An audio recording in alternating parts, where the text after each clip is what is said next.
Hi everyone, welcome back to another mini blog. সকালে উঠে excitement তো আলাদাই লেভেলের ছিল। তার কারণ হঠাৎ করে ঠিক হলো কল্যাণী যাব। যেমন ভাবা তেমন কাজ। প্ল্যানটা একদম সিম্পল, একটু ঘোরা, ভালো খাবার খাওয়া আর পুরো দিনটাকে এনজয় করা। ট্রেনে করে যেতে যেতে এই সবুজ গাছপালা দেখে মনটা যেন ভরে উঠলো। আর ঠিক তখনই রিয়েলাইজ করলাম লাইফের এই ছোট ছোট মুমেন্টসগুলোতেই যেন জীবনের আসল মানেটা লুকিয়ে আছে। আচ্ছা, এই জায়গাটা কোথায় কমেন্টে জানাও তো।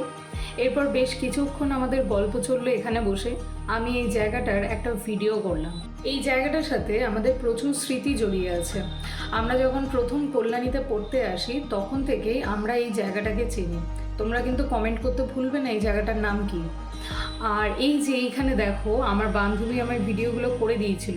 ওকে বলেছিলাম জাস্ট একটা ভিডিও করে দিতে, কিন্তু তার মনে হয়েছে শটটা ঠিকঠাক হচ্ছে না, তাই এতগুলো ভিডিও করে দিয়েছে আমার। সত্যি বলতে গেলে হঠাৎ করে প্ল্যান হওয়া দিনগুলোই যেন সব থেকে ভালো কাটে। আর কি করলাম চলো তোমাদের সাথে শেয়ার করা যাক। A few moments later. Videography photography শেষ করতে না করতেই পেট থেকে সিগন্যাল আসা শুরু হয়ে গেল। ব্যাস সামনে চাউমিন দেখতেই সেখানে ঢুকে পড়লাম আর দিয়ে প্রথমেই অর্ডার করলাম Kolkata style dry chilli chicken, 2টো কোক আর একটা প্যান ফ্রাইড নুডলস। এতগুলো লঙ্কা সবকটা আমি খেয়েছি কারণ আমি প্রচণ্ড ঝাল খেতে ভালোবাসি।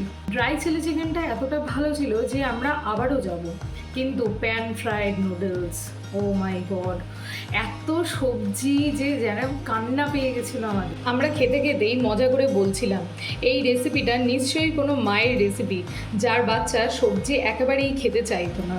অনেক কষ্টে এগুলোকে শেষ করে আমরা এখান থেকে বেরিয়ে পড়লাম। পাশেই ছিল প্যান্টালুন্স, তো চলে গেলাম সেখানে। বান্ধবী তো প্রচুর শপিং করেছিল, আমার সেদিনকে কিছু কেনা হয়নি। সবাই প্যান্টালুন্সে যায় শপিং করতে, আর আমি কি করতে যাই এখানে দেখো শুধু। না না, তোমরা ভুল ভাবছো, আমার এখনও ফটো সেশন কমপ্লিট হয়নি।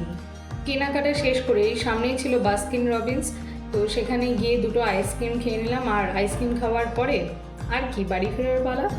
এরপর আমার দাদা আমাকে নিতে আসে স্টেশনে। তো এখানে আমাদের রাস্তার অবস্থাটা শুধু একবার দেখো। কিছু সময়ের জন্য মনে হবে যেন চাঁদে চলে এসেছি, মানে এত গর্ত রাস্তায়। সারা দিনটায় এত আনন্দ করার পরে এইটুকু কষ্ট তো সহ্য করাই যায়। কি বলো তোমরা? এই রাস্তা যে কবে ঠিক হবে এইসব ভাবতে ভাবতেই বাড়ি ফিরলাম। 1 hour later. বাড়ি ফিরে ভাবছিলাম কত সাধারণ ছোট ছোট জিনিসও আমাদের মনকে ভালো করে দেয়। একটা সাধারণ দিনকে যেন একটা অসাধারণ দিনে পরিণত করে। যদি এই ভিডিওটা ভালো লেগে থাকে তাহলে লাইক, কমেন্ট আর সাবস্ক্রাইব করতে ভুলো না। দেখা হবে নেক্সট ভিডিওতে। Till then, tata.